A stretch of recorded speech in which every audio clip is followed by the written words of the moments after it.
everyone, it's Brittany of BZ Art, and I just wanted to show you something really quickly today. So this happens sometimes when you're top sewing and you have an automatic cutter.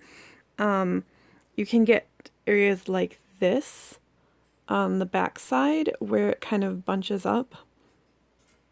And I'm going to show you how to avoid that. So when you start sewing, you want to make sure that you have this top thread here, if you can see that, but you take the top thread and push your finger down on it. So when you start sewing, you're holding that in place.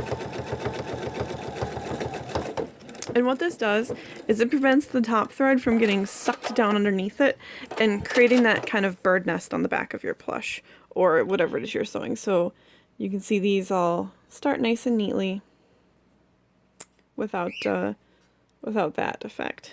So if you're having that trouble, make sure that you do that. There's also another method to this.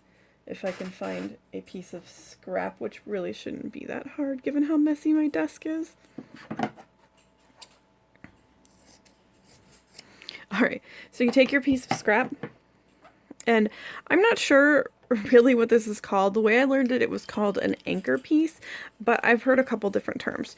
So this can be another solution. You just start sewing a bit, and then you lift your needle and your foot and you pull it out. And then you start sewing on your plush.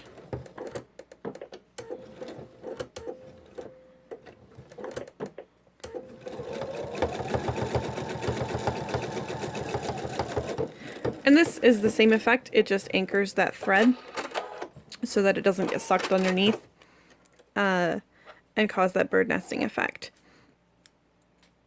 I personally don't like this technique because it takes a little bit longer and because my machine automatically goes back and forth to start at the beginning of a stitch, and it doesn't do it when I pick it up like that.